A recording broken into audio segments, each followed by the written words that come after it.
Before the video begins, I just want to make a quick announcement that I kind of have to make because, for obvious reasons, the road to 500 is no more. I will no longer be recording and uploading a completion of every single demon that I beat. And the reason for this is because I kind of just haven't been beating demon levels, because I know that when I start one, it means I'm basically going to have to be recording the whole time. And sometimes I just kind of want to beat a demon level without having to record and upload and make a thumbnail and all that. And originally, to combat this, my original idea was I was just going to compile like 5 to 10 easy and medium demons into one big video, and that just be the Road to 500 series. But I kind of ran into a similar issue where I didn't want to have to record and then throw the footage into CapCut just to be sitting on it until I feel like playing another level just to record it. And it just led to the same thing of me just not wanting to beat it, which is also why my demon count went from what it was before, I don't really remember, to now me beating my 70th demon. So yeah, I just thought I'd quickly mention that. Also, another thing I should mention is that after this level, I will be not really picking up because I've been playing it, but I will be working on a new hardest, Thanatophobia. I kind of took an involuntary break from it. I was playing it like immediately after Layak, but I kind of just stopped playing it because I lost motivation because of the Gumshot and Layak experiences combined. And I'm recording this before even having beaten Supersonic, so I don't know how that's gonna go. But yeah, I know I did say, I forget which, if it was the Gumshot or Layak video, I did say that I was gonna beat 2 more high-end insane demons before going for Thanatophobia, or a new hardest in general, but I kind of just didn't feel like waiting. I have something special in the works. Not really in the works. I have something special planned for after Thanatophobia that I'm really excited for. I can't wait to get to. So yeah, that's everything that I had to say before the completion. I hope that this video is better than the Layak video. Yeah, please enjoy.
So, Supersonic. What an interesting level. I'm gonna say it right out the gate. I didn't like this level very much. I didn't have a lot of fun with it. And to give a little bit of context, I've picked this level up a few times and I dropped it every single time besides this time because I genuinely just don't like the level. And I talked about it a little bit in the Windy Landscape video. This is truly the level that made me realize that I really don't like 1.9 Insane Demons, because this was before I truly realized how much I dislike Windy Landscape.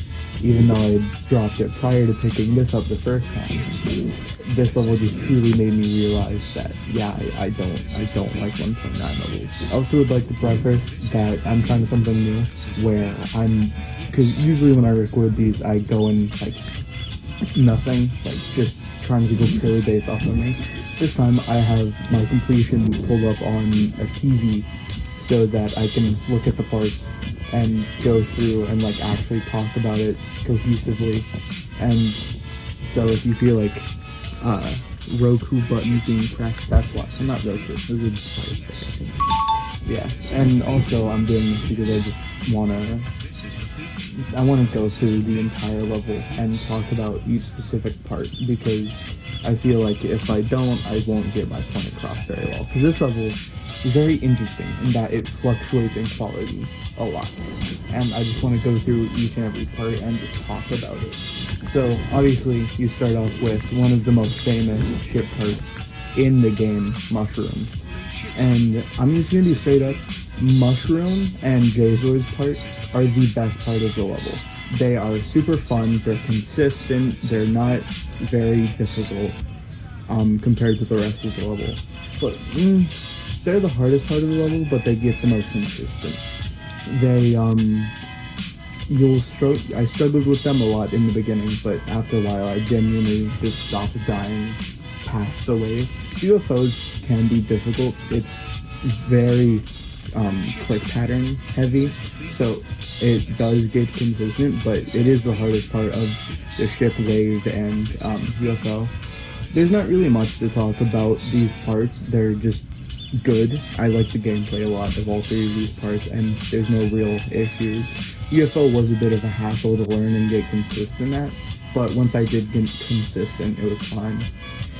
But then you get the Samsara's part, and this part is a like short cube section.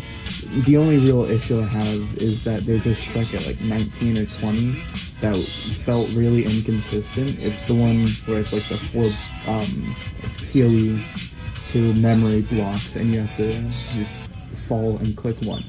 The click once, I buffered it every single time, but it didn't really feel consistent. And while I did pass it more than I died to it, I still did die to it a decent amount, just being generally buggy, and it got kind of frustrating because I'd pass the beginning just to die at 20, and I don't like dying. Dying from 20% to 50% in a level is really frustrating for me, because at that point I just want to get far, you know? And so it just kind of doesn't really work out, but everything else in Samsara's part is perfectly fine. Until you get to the ball. The ball is bad. The ball is really bad. I don't know if it's made by Samsara or XCY7, the creator who's next. It's just not a fun part. I think it's XC who made it. It's just generally buggy, and a lot of the clicks just kind of refuse to work sometimes. And it didn't really get all that consistent. The blue orbs feel really awkward, and then of course you have everyone's favorite, the most buggiest objects in the entire game, the slopes. I'm sure they worked better when this level came out, but nowadays they are very buggy, very frustrating. And the blue orb chain and the 3 clicks at the end that transition into the wave are really hard for no reason. Specifically the 4 clicks that transition into the wave can get really frustrating. But the transition into the wave feels good, but then you get to the wave, and it is easily, in my opinion, the hardest part. It's needlessly tight and doesn't feel like it should be. in a level of this difficulty, it feels way more difficult than anything else in the level. And there's a part that like it's kind of balanced with later on in the level that we'll get to soon, but compared to everything else, it feels really like significantly harder. Specifically the first half. The second half is kind of gets easier of the wave once you pass the first few gaps, and then it gets free, you collect the coin, and then you get into the rest of the wave, and it's back to being hard. And then you get to the next part, which Pro. I have no idea what this person's name is. I'll just refer to this as the slow part. This part is impossible. It's buggy, it's inconsistent, and it's just overall not a very good part. And this is where, it being in the middle of the level, it gets really frustrating to die to, especially the waves in this part. Because the ship is easy, but that's coming from me who has pretty decent ship control for a mobile player. I do have CBS, I do use CBS, so that can be that's probably a contributing factor, but it does feel like way too tight, and that's the only real complaint I have. And the transition into the wave is garbage. It's absolutely terrible. You get to the wave, and the wave is like has so many blind clicks. Like it opens with the background fading to black, and usually that's not a bad thing, but the objects you're supposed to avoid are all bushes. The bushes are black and it's hard to see them. And then you have the first click of the mini wave, that like 2 clicks, the click release mini wave, and your wave gets completely obstructed by the portals, specifically the gravity portal that's there for literally no reason. Without that gravity portal, this click would be fine, but that paired with the saws that are randomly poking out for no reason makes this click it makes it way too hard to gauge where you're supposed to click, and it made it really frustrating.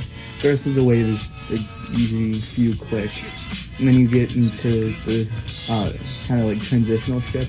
It's really stupid.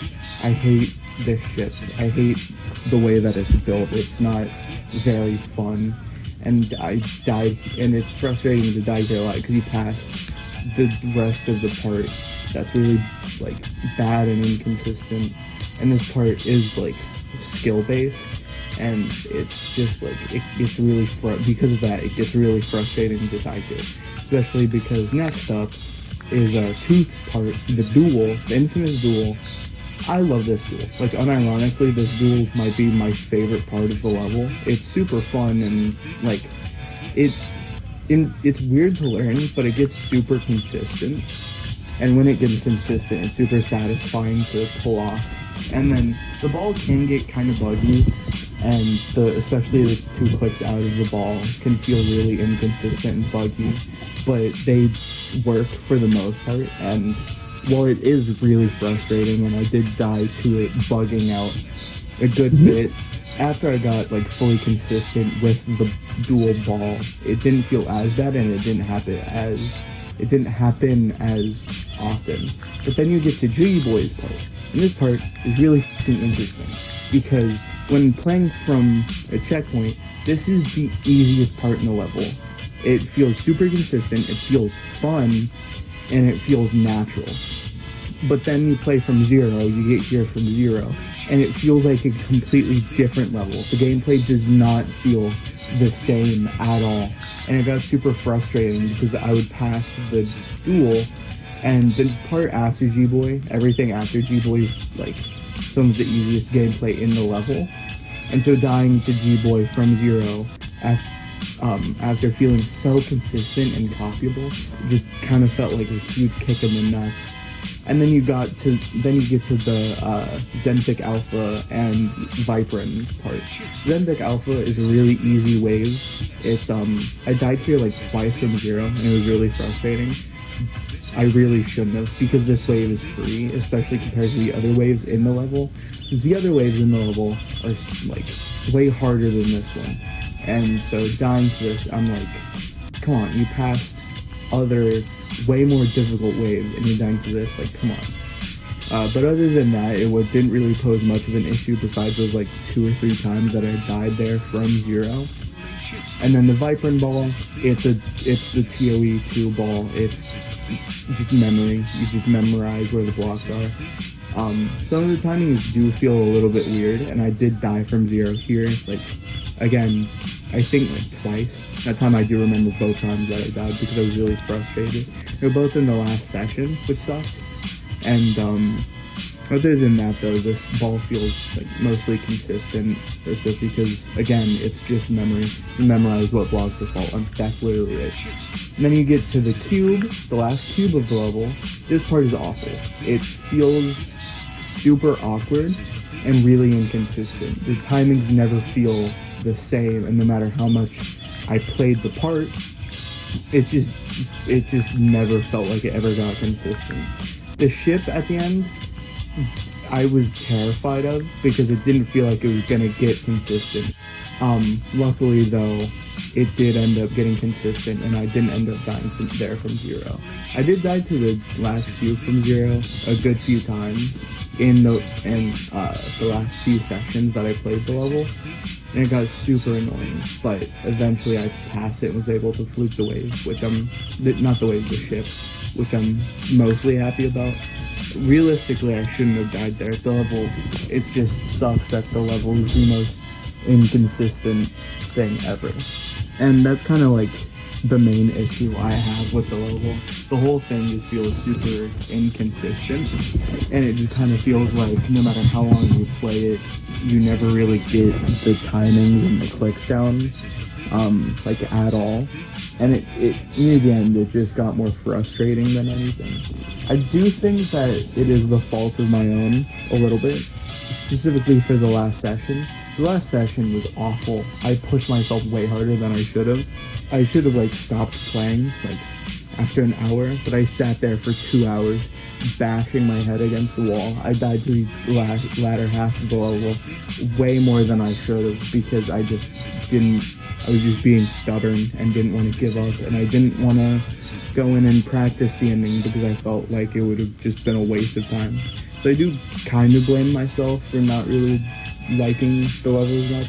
Before that session, it was like a solid 5 out of 10, but that session dropped it down a lot and kind of made me realize a lot of the flaws that this level has that I maybe wouldn't have realized had I had just like stopped playing the level when I did on the session that I beat it. Because all things considered, I wouldn't have minded spending another session on the level, but here I am having hated the experience because of it. Anyway, that's Supersonic. I think I already said this, but overall I just give it a 3 out of 10. I think the music sucks. It's one of my least favorite F77 songs ever, and I just think the level uses it well. I think the level and song very much do complement each other, but I don't really like the song. And then the decoration is fine for 1.9 standards. It's not really the biggest fan of a lot of 1.9 decoration, but it's like just standard 1.9 decoration. I can respect the level for being influential, but I just don't think it's too good of a level. It's over. I have 70 demons now, and now I will be moving on to Thanatophobia, which I'm really excited for. I got 51% on it not too long ago. I don't think it'll be too much longer before I'm able to beat that level. So I'm super excited for that. I'm super excited for everything that's gonna come after that, because I'm really wanting to just focus up and get a lot better at the game. And I'm confident that I will be able to speed up my skill progression pretty drastically as soon as I finish off the Thanatophobia. So yeah, that's about all I have to say. Bye.